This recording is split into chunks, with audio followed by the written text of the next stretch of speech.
तेरा कलाम रहेगा कायम पहाड़ जब ना रहे खुदाया, तेरे मुंह की एक बात भी टलेगी ना चाहे कुछ भी हो।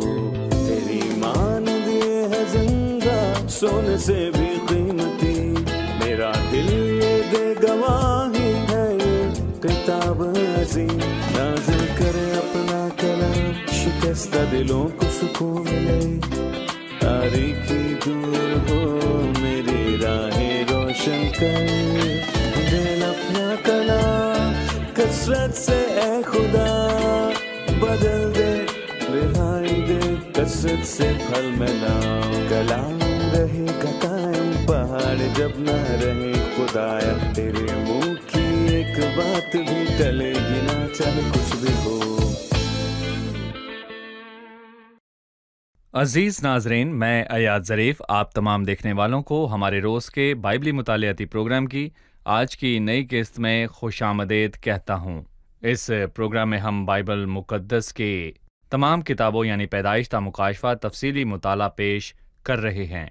अभी हम पौलुस रसूल के गलतियों के नाम ख़त के तीसरे बाब पर हैं, और मैं आपको बताता चलूँ कि पिछली बार हमने तस्करा किया कि गलतियों के ख़त को 3 हिस्सों में तकसीम किया गया। पहला हिस्सा पहला बाब और दूसरा, इसमें पौलुस रसूल अपने रसूल होने का दिफा करता है। दूसरा हिस्सा तीसरा और चौथा बाब, इसमें पौलुस रसूल अपने पैगाम यानी इंजील का दिफा करता है। तीसरा हिस्सा 5वें और 6ठे बाब में पौलुस बताता है कि इंजील मुकद्दस का पैगाम किस तरह से उनमें फल लाया। फल लाने की अमली तहरीक की बात की गई है। आज हम तीसरे बाब से शुरुआत करते हुए दूसरे हिस्से का मुताला शुरू करेंगे, जिसमें पौलुस रसूल अपने पैगाम यानी इंजील मुकद्दस की सच्चाई का दिफा कर रहा है। प्रोग्राम के बाकायदा आगाज से पहले मैं स्टूडियो में मौजूद खुदा के खादिम भाई यूसुफ को खुशामदीद कहूंगा। शुक्रिया भाई। और स्टूडियो में आए दीगर मेहमानों को भी खुशामदीद। भाई यूसुफ, तीसरे बाब के मौजूआत के मुतालिक चीदा चीदा बातें बताइए। देखें भाई, मैं यहाँ पर ये कहना चाहूँगा कि ये बाब फजल और शरीयत के बड़े फ़र्क के मुतालिक है, और मैं कहूँगा कि पौलुस रसूल इसका आगाज़ सख्त अल्फाज से करता है, क्योंकि गलतियों के हालात के सबब से वो बहुत ही रंजीदा था, और उसने 5 मुबालगा अमेज सवालात भी किए, जबकि वो उनकी हालत पर भी हैरानी का शिकार था।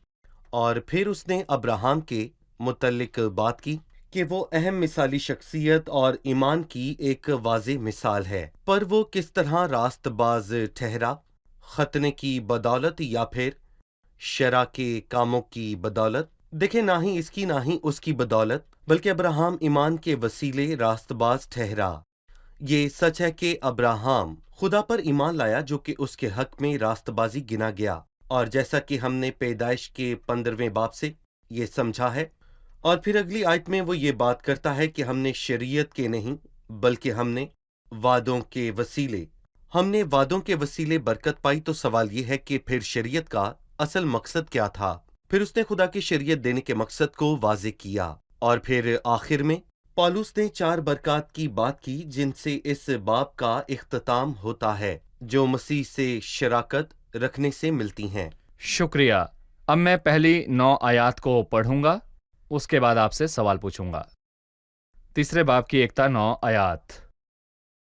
ए नादान गलतियों, किसने तुम पर इफ्सू कर लिया है? तुम्हारी तो गोया आंखों के सामने यीशु मसीह सलीब पर दिखाया गया। मैं तुमसे सिर्फ ये दरियाफ्त करना चाहता हूं कि तुमने शरीयत के अमाल से रूह को पाया या ईमान के पैगाम से? क्या तुम ऐसे नादान हो कि रूह के तौर पर शुरू करके अब जिस्म के तौर पर काम पूरा करना चाहते हो? क्या तुमने इतनी तकलीफें बेफायदा उठाईं? मगर शायद बेफायदा नहीं।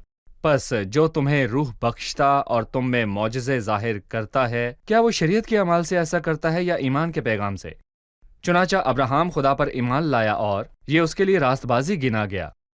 बस जान लो कि जो ईमान वाले हैं वही अब्राहम के फर्जंद हैं। और किताब मुकद्दस ने पेशतर से ये जानकर कि खुदा गैर कौमों को ईमान से रास्तबाज ठहराएगा, पहले ही से अब्राहम को ये खुशखबरी सुना दी कि तेरे बायस सब कौमें बरकत पाएंगी। बस जो ईमान वाले हैं वो ईमानदार अब्राहम के साथ बरकत पाते हैं। वाज़े तौर पर बाप के आगाज़ में उसका लहजा काफ़ी सख्त है। ए नादान गलतियों, पौलुस रसूल इस कदर गजबनाक क्यों था?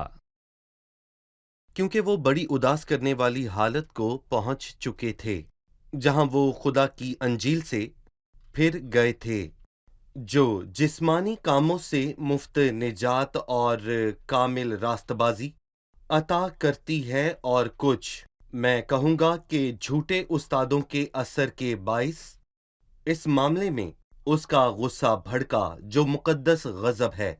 सो उसने उनसे वो सख्त अल्फाज कहे, लेकिन वो सख्त अल्फाज दो बातों को जाहिर करते हैं कि वो गलतियों से बहुत मोहब्बत रखता था और वो सच्चाई से बहुत दूर था।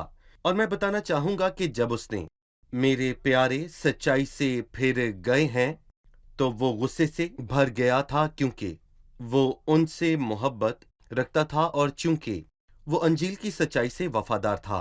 सही। क्या उनकी बेवकूफ़ी की वजह हिकमत या समझ की कमी थी, या वजह कुछ और थी? अफसोस कि ऐसा ना था।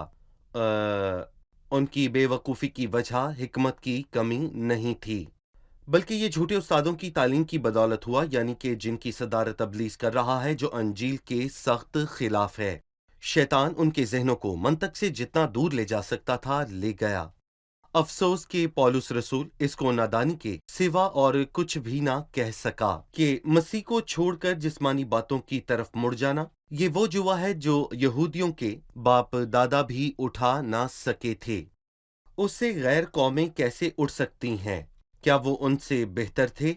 उनका अंजाम भी वही होता, जो बहुत अफसोसनाक है और एक शैतानी तालीम है। इसलिए उसने पूछा, किसने तुम पर अफसोस कर लिया है? इफ्सूगिरी। अफसोसगिरी। किसने तुम पर इफ्सू कर लिया? क्या तुम्हें सच्चाई की पैरवी नहीं करना चाहिए? इसके बाद उसने कहा, तुम्हारी तो गोया आंखों के सामने यीशु मसीह सलीब पर दिखाया गया।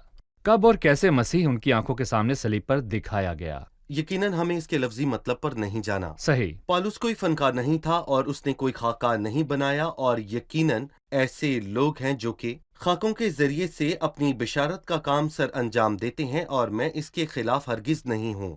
लेकिन यहाँ पर इसका मतलब ये नहीं है पौलुस ने रूहुल कुद्स के वसीले ऐसा किया, क्योंकि कोई भी सच्चा खादिम जिसे खुदा ने बख्शा और भेजा है कि वो मसीह यीशु की सलीब का खाका पेश करे, सो गोया वो उस मौके पर दरहकीकत वहां मौजूद था जब खुदा ने अपने बेटे को इलाही इंसाफ की तलवार से हमारी खातिर मारा, और चार आदमियों ने हमारी खातिर उसकी तहकीर की, और रूहुल कुद्स चार अनाजील के पैगाम के जरिए मसीह की सलीब को हमारी आंखों के सामने ला सकता है, ताकि उसके उस मंजर को जो उसने हमारे लिए कुर्बानी दी कभी ना भूलें।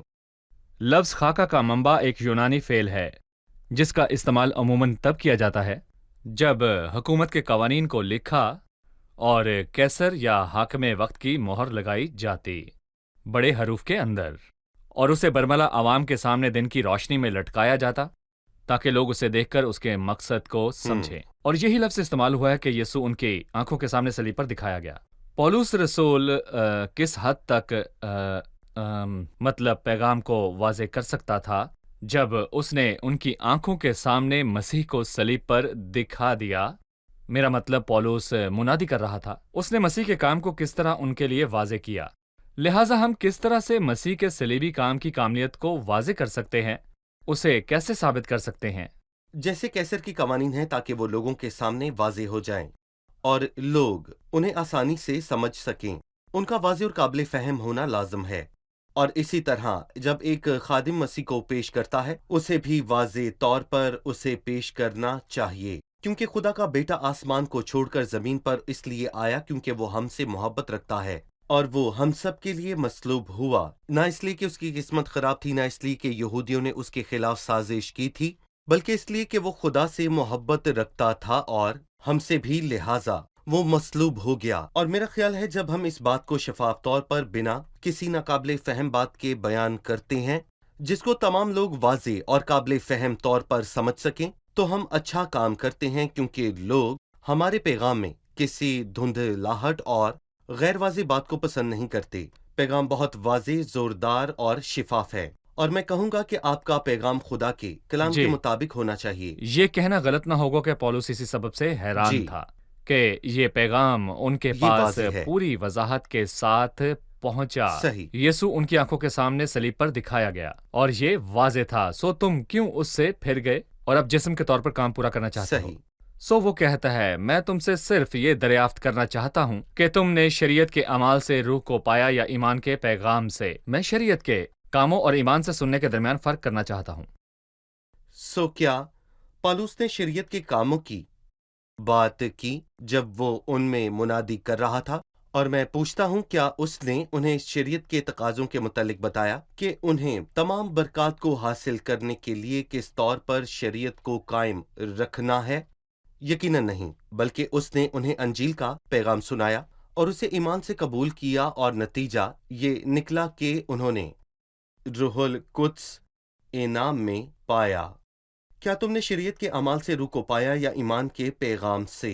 क्या पुराने अहदनामे में कभी किसी ने रूहुल कुद्स को अपने कामों से शरीयत कायम रखने के वसीले पाया? यकीनन नहीं, कोई उसे कायम ना रख पाया, कोई भी, बल्कि ऐसा कभी नहीं। अंजील को कबूल करने के वसीले से हुआ। क्या किसी ने कभी रूहुल कुद्स को फक्त ईमान लाने से पाया? जी हाँ, पेंतिकोस के रोज 3000 की जमात ने रूहुल कुद्स को ईमान से पाया, पतरस से खुशखबरी सुनने और फक्त ईमान लाने के नतीजे में हासिल किया। सही। सो हम ईमान से सुनने के वसीले रूहुल कुद्स को इनाम में पाते हैं, जो कि खुदा का इंसान के लिए बेहतरीन इनाम है। उस सुने हुए पर ईमान लाने के वसीले रूहुल कुद्स हम में बसता है, और जो उस पर ईमान लाए पाक मौदरू की मोहर और लगी। ऐसा बपतिस्मे के वसीले नहीं हुआ, नहीं, क्योंकि यूहन्ना 3 की वजह से हमेशा एक उलझन रहती है, जहां खुदावन ने निकोदिमस से कहा, जब तक कोई पानी और रूह से पैदा ना हो। सो क्या नई पैदाइश का ताल्लुक पानी और रूह से है?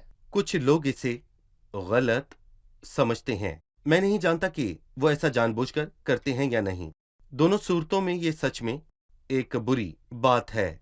हम इसे यूं पढ़ते हैं कि जब तक कोई पानी और रूह का बपतिस्मा नहीं लेता, लेकिन ये बात बपतिस्मे से हटकर है। बपतिस्मा दफनाना है, बस मौत में शामिल होने के बपतिस्मे के वसीले से हम उसके साथ दफन हुए हैं। पैदाइश पैदा होना इसके बिल्कुल बरक्स है, और यूहन्ना के 3 बाब में वो बपतिस्मे की बात ही नहीं करता, वरना खुदावन निकोदिमस से ये ना कहता कि बनी इसराइल का उस्ताद होकर क्या तू इन बातों को नहीं जानता? सो अगर यीशु नए काम के मुतालिक बात कर रहा होता तो वो उसे हरगिज ये ना कहता, जबकि उसने निकोदिमस से कहा, क्या तू इन बातों को नहीं जानता? क्योंकि नई चुनांचे ये पैदाइश का नया तस्करा काम नए था। अहदनामे में हुआ। हम इसे हिजकियेल के 36वें बाब में पढ़ सकते हैं, लेकिन बपतिस्मा हमें पुराने अहदनामे में कहाँ मिलता है? हम उसे तलाश नहीं कर सकते। और अगर वो बपतिस्मे की बात कर रहा था तो यीशु निकोदिमस से ये नहीं कह सकता था, क्या तू इन बातों से वाकिफ नहीं? क्या तू इन बातों को नहीं जानता? क्योंकि वो एक नए काम का हवाला है। लेकिन तू किसी नए काम की बात कर ही नहीं रहा, वो पानी से जो खुदा का कलाम है और रूहुल कुद्स से पैदा होने की बात कर रहा है। तब हमारे ईमान लाते ही फौरन रूहुल कुद्स हम में बसने लगता है, और उस पर ईमान लाए पाक मौदा रूह की मोहर लगी। यहाँ पर हम एक छोटा सा वक्फा लेंगे, और नाज़रीन वक्फे के बाद मेहमानों के सवालात के साथ दोबारा हाजिर होंगे। पौलुस रसूल ने गलतियों को नादान कहा, लेकिन उसने उन्हें भाई भी कहा, क्योंकि उन्होंने अपनी आंखों के सामने मसीह को मसलूब होते देखा और फजल के वसीले रूहुल कुद्स हासिल किया। उनकी शुरुआत तो रूहुल कुद्स के साथ हुई, लेकिन उन्होंने जिस्म के वसीले कामिल होने की कोशिश की। उन्होंने अपने ईमान की खातिर बहुत बर्दाश्त भी किया। सो क्या वो सब बेफायदा था? पौलुस कहता है, रूहुल कुद्स बख्शा गया, तुम में मौजज़ात किए गए, और ये सब ईमान से सुनने के वसीले हुआ, ना कि शरीयत के कामों के वसीले।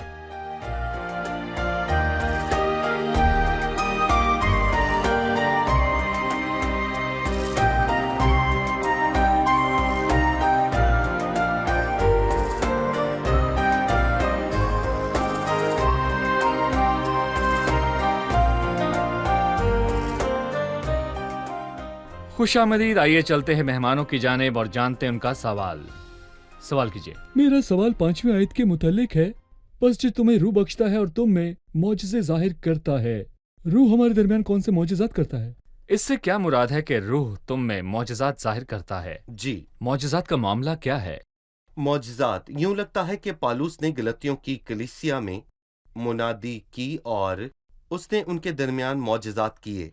सो क्या पालूस ऐसा शरीयत के कामों के वसीले कर रहा था या ईमान से सुनने के वसीले से? इसका मतलब है कि वो फक्त ईमान की मुनादी कर रहा था और उसने शरीयत के कामों का हरगिज तज़किरा नहीं किया। اور خدا نے ان کے درمیان اس منادی کی تصدیق بہت سے معجزات اور عجائبات کی صورت میں ظاہر کی۔ گویا پالوس ان سے کہہ رہا تھا کہ جب خداوند نے معجزات کے وسیلے میری منادی کی تصدیق کی جبکہ میں نے شریعت کے اعمال کا ہرگز تذکرہ نہ کیا، تو کیا روح القدس کے معجزات اور اس کی بخشش اس کی تصدیق نہیں کرتے کہ یہ ایمان سے سننے کے وسیلے سے ہے، نہ کہ شریعت کے اعمال سے؟ پھر جو معجزات اس نے کیے اس کے رسول ہونے کو بھی ثابت کرتے ہیں، جی، اور اس پیغام کی صداقت کو اور اس بھی۔ پیغام کی صداقت کو بھی، کیونکہ یہ بطور رسول اس کے پیغام کی تصدیق کے لیے بھی موضوع ہے۔ صحیح۔ بھائی یوسف 6 آیت میں لکھا ہے، چنانچہ ابراہیم خدا پر ایمان لایا اور یہ اس کے لیے راست بازی گنا گیا۔ پچھلی ایک ساتھ میں ہم نے اس آیت پر غور کیا، ہمیں ایک بار پھر اس پر غور کرنے کی ضرورت ہے کہ ہم اسے خط کی مرکزی آیت کے طور پر دیکھیں۔ ہم اس آیت کو پیدائش کے 15ویں باب میں پڑھ سکتے ہیں۔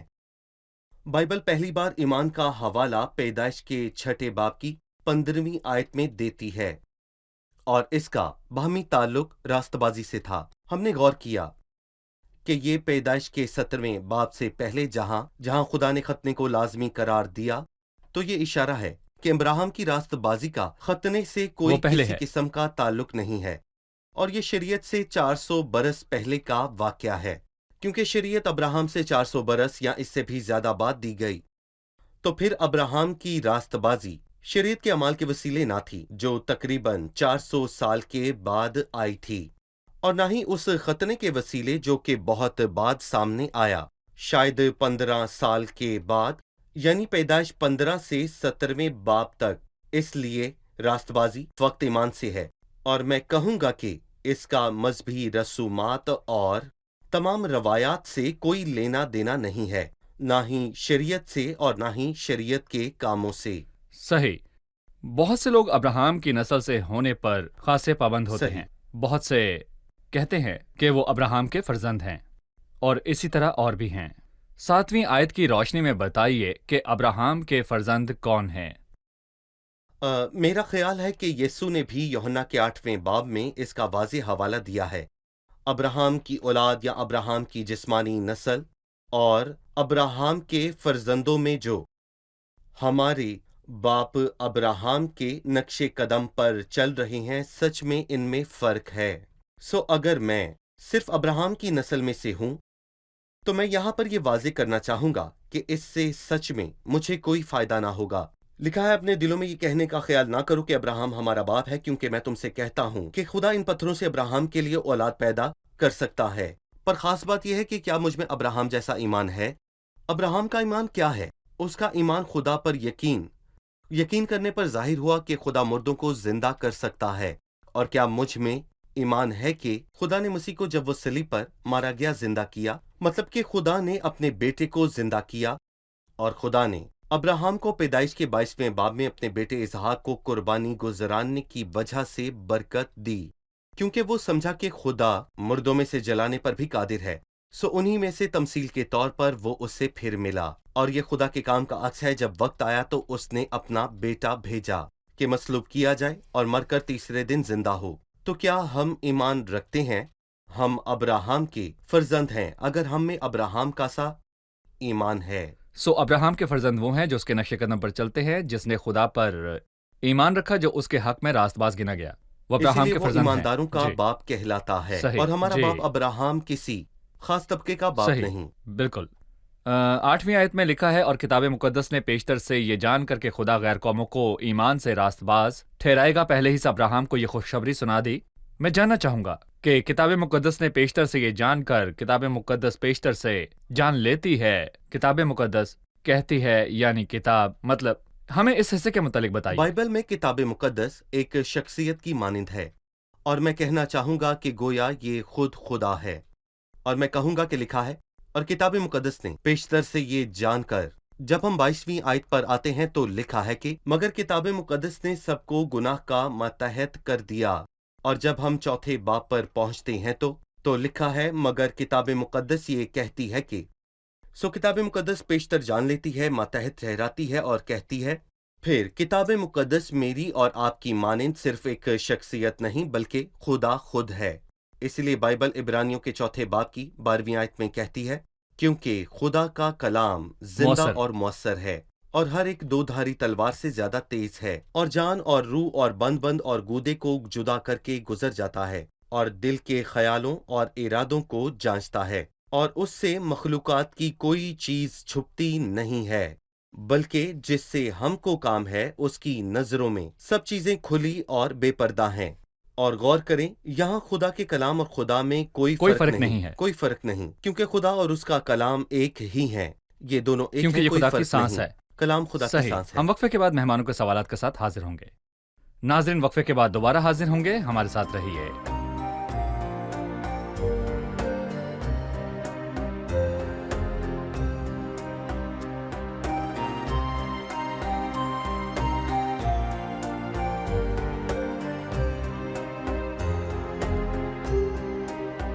خوش آمدید، چلتے ہیں مہمانوں کی جانب اور جانتے ہیں ان کا سوال۔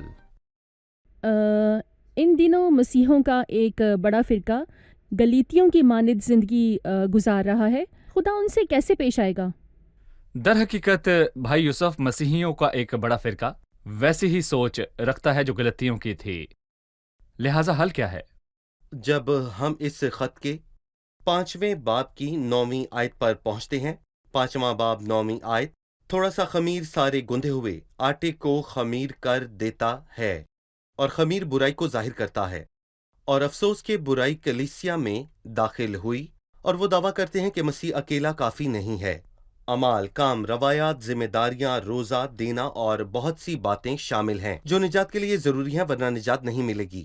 یہ وہ خمیر ہے جو کلیسیا میں داخل ہوا، اور پالوس ہمیں 5ویں باب کی 9ویں آیت میں یہ بتاتا ہے، تھوڑا سا خمیر سارے گندھے ہوئے آٹے کو خمیر کر دیتا ہے۔ اور آج جو کوئی خالص انجیل کی منادی کرتا ہے بدعتی بن جاتا ہے، جبکہ وہ شخص جو کہ جھوٹی تعلیم کو فروغ دیتا ہے مشہور ہوتا ہے۔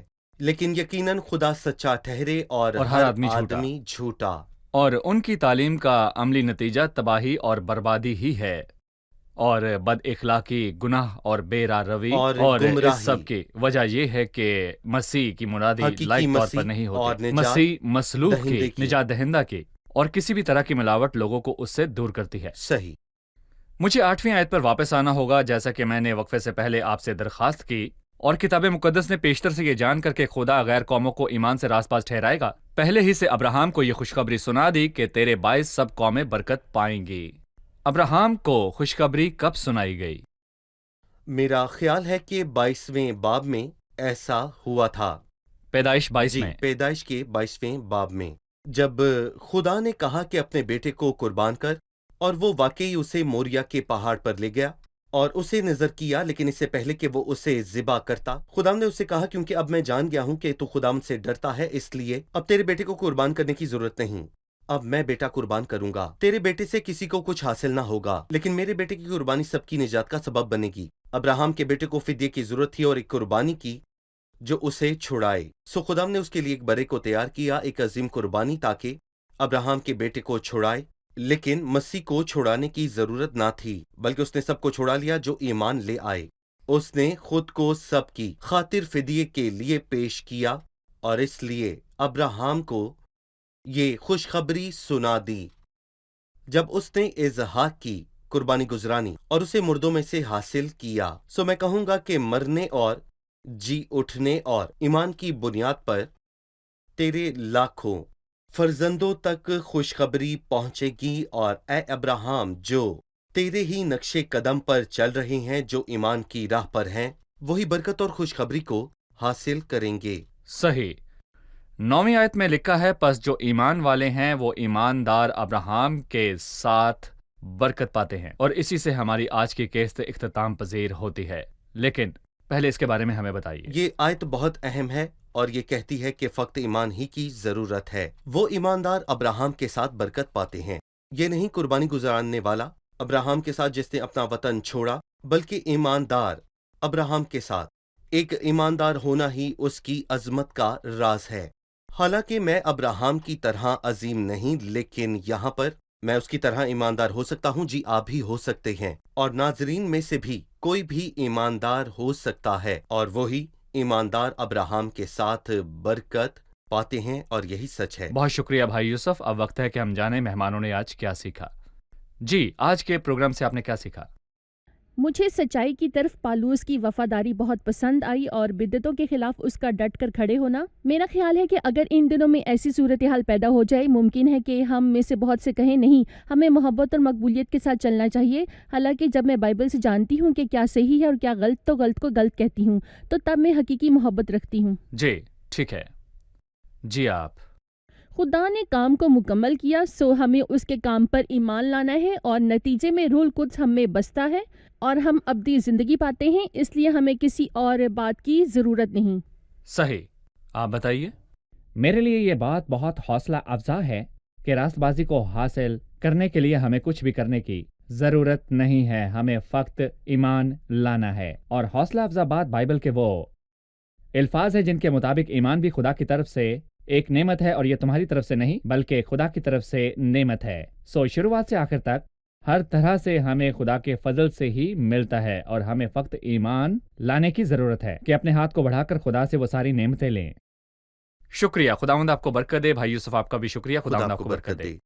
ناظرین، پولس نے غلطیوں سے کہا، تمہاری تو گویا آنکھوں کے سامنے یسوع مسیح صلیب پر دکھایا گیا۔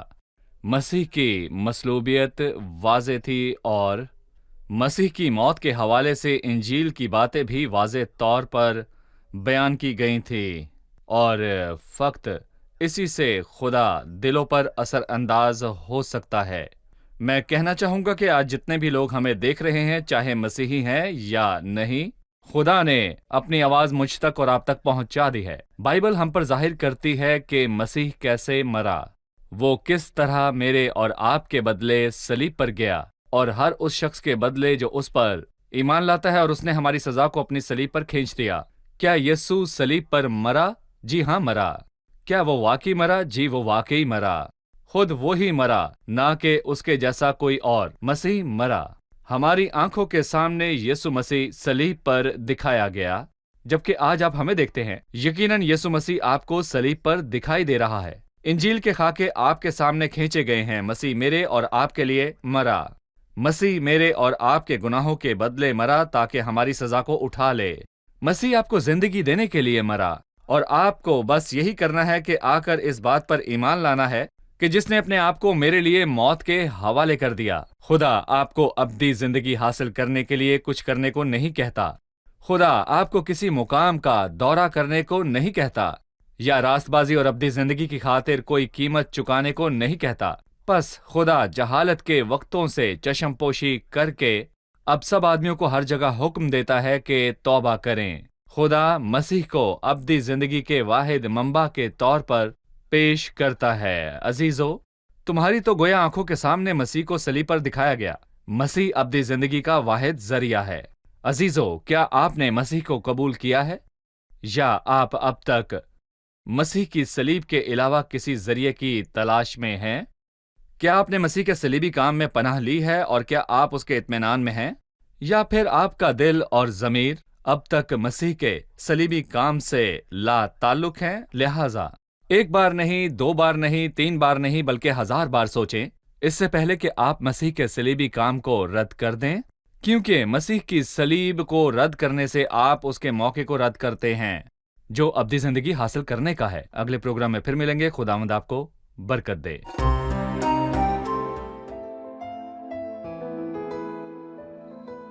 تیرا کلام رہے گا قائم، پہاڑ جب نہ رہے خدایا، تیرے منہ کی ایک بات بھی ٹلے گی نہ، چاہے کچھ بھی ہو۔